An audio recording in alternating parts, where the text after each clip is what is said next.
বাউল যারা আছে তারা চ্যালেঞ্জ করছে, প্রমাণ করে দিতে পারি আমরা যে এটা হারাম, তাইলে তারা গান বাজনা ছেড়ে দিবে।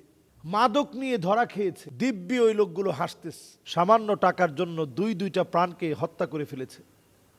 চেহারার দিকে তাকালে মনে হয় তিনি ভাজা মাছটা উল্টায় খেতে পারেন না। রাহমাতুল্লাহি ওয়া বারাকাতুহু, বিসমিল্লাহ ওয়ালহামদুলিল্লাহ ওয়া সাল্লাল্লাহু আলা সাইয়্যিদিনা মুহাম্মদ ওয়া আলা আলিহি ওয়া সাহবিহি আজমাইন, সুম্মা আম্মা বা'দ। আল্লাহ পাকের অনেক শুকরিয়া আদায় করি। আল্লাহ রাব্বুল ইজ্জাত ওয়াল জালাল আমাদেরকে অনেক অনেক ভালো রেখেছেন।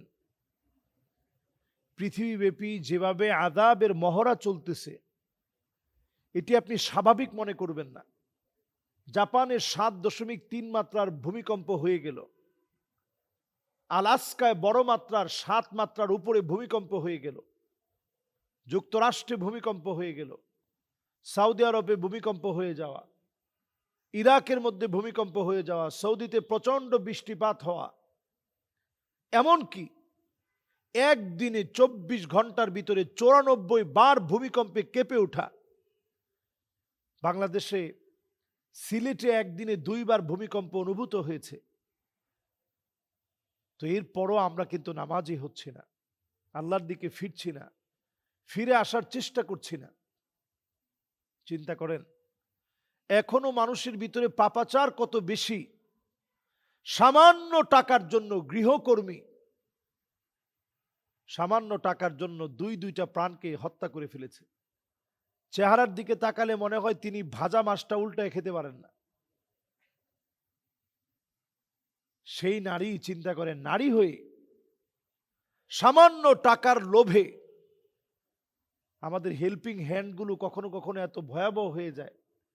আর বাংলাদেশে আমাদের কিছু থেকে কিছু না হতেই হেল্পিং হ্যান্ড এখন আমাদের ঘরে ঘরে লাগবেই, সবার লাগবে। এটা যে কত বড় ব্যত্যয় ঘটাতে পারে, এটাই আমাদের জন্য, মোহাম্মদপুরের এই ঘটনাই কিন্তু আমাদের জন্য যথেষ্ট। একটা বাপের কথা চিন্তা করেন, যে বাপ ঘরের মধ্যে সারাদিন কষ্ট করে অফিস থেকে এসে এরকম একটা রক্তাক্ত একটা দৃশ্য দেখে, সব তছনছ হয়ে যায়। প্রিয় ভাইয়েরা, গুনাহ কিন্তু আমরা ছাড়তে পারি নাই। কিছু টাকার জন্য এত বড় মর্মান্তিক একটা ঘটনা ঘটতে পারে।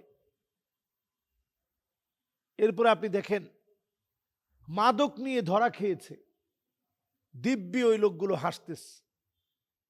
বাউল যারা আছে তারা চ্যালেঞ্জ করছে যে গান বাজনা যদি প্রমাণ করে দিতে পারি আমরা যে এটা হারাম, তাইলে তারা গান বাজনা ছেড়ে দিবে। আচ্ছা, গান বাজনা ছাড়ার জন্য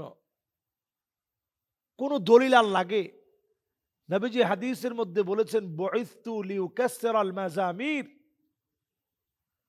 আমি নবী পৃথিবীতে আসছি সমস্ত গান বাজনার যত ইকুইপমেন্ট আছে, একতারা, দুতারা, সেতারা, হারমোনিয়াম, পিয়ানো, এগুলা ভেঙে টুকরা টুকরা করে দেওয়ার জন্য আমি নবীজি আসছি। তা আপনার আর দলিল দরকার আছে? নবীজি যদি এগুলা ভাঙতে আসে, তাহলে এগুলার কোনো সুরত, কোনো সুযোগ ইসলামের ভিতরে নাই। আমরা এই অসত্যগুলো নিয়ে এখন সময় নষ্ট করছি। আউল ফাউল বাউলদের পিছনে সময় দিয়ে সময় নষ্ট করছি। এদের আকীদা এত নষ্ট, আপনি দেখবেন তারা বলে যে একজন এরকম বাউল একজন ফকিরের নামাজ দেখতে গেছে। একজন দিনদার ব্যক্তি গিয়ে দেখতেছে যে ফকির হঠাৎ করে একটা বিছনার মধ্যে শুয়ে গেছে। আজান যখনই হয় তিনি ঘরের ভিতরে ঢুকে যান। দেখেন তারা কি প্রচার করে, তাদের নামাজ কতটা বিভ্রান্তকর নামাজ, চিন্তা করেন।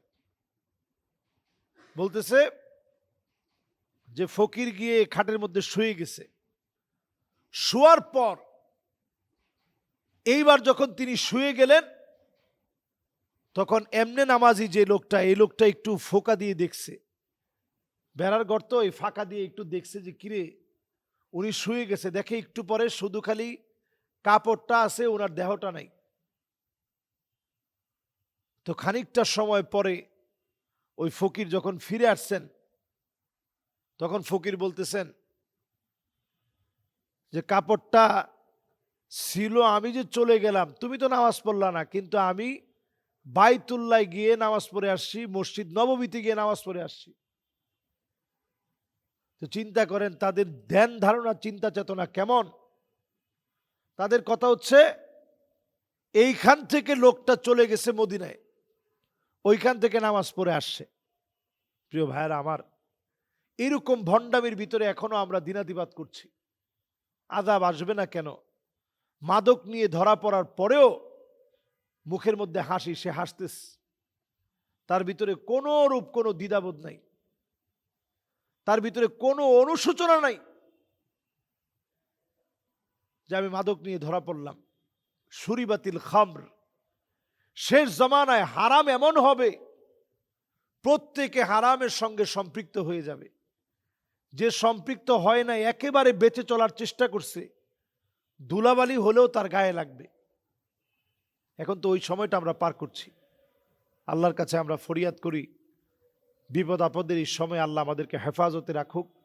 সকল রকমের বিপদ আপদ থেকে আল্লাহ তাআলা আমাদেরকে বাঁচিয়ে দিবেন যদি আমরা তাওবা করি, আল্লাহর দিকে ফিরে আসি।